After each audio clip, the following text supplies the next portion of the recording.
In the summer, when cherries are in season and melon and apricots, I am in heaven. I figure I can satisfy my sweet tooth and get potassium and vitamin C and all that fiber that feeds my microbiome. But what about the sugar in fruit? Can you overfruit? Well, that depends on your metabolic health. And if you have diabetes or insulin resistance or prediabetes, then that means by definition that your body doesn't process carbohydrates normally, and that includes the fructose in fruit. Now, that doesn't mean that you can't ever eat fruit. It just means you have to pay attention to a few things.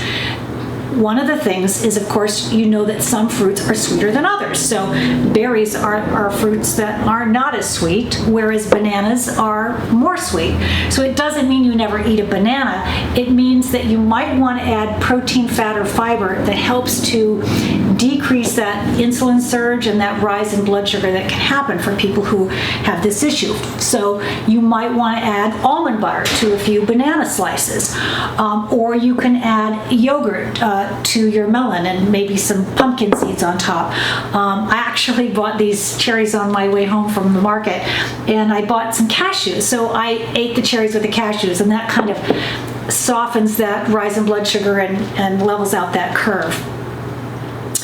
Now, another issue is timing. So you probably don't want to eat a big bowl of fruit first thing in the morning, because that's when your body is most sensitive to glucose. So much better to have your fruit after a workout or, middle of the day after a meal. And then, of course, keep in size, portion size. So eating a large amount of a low sugar fruit will give you the same glucose surge as a small amount of a high sugar fruit. So listen, don't skip the fruit, but it's a great source of natural sugar and nutrients and fiber, all things that your body needs. Just use this information to make fruit work for you and not against you. And that is smart eating.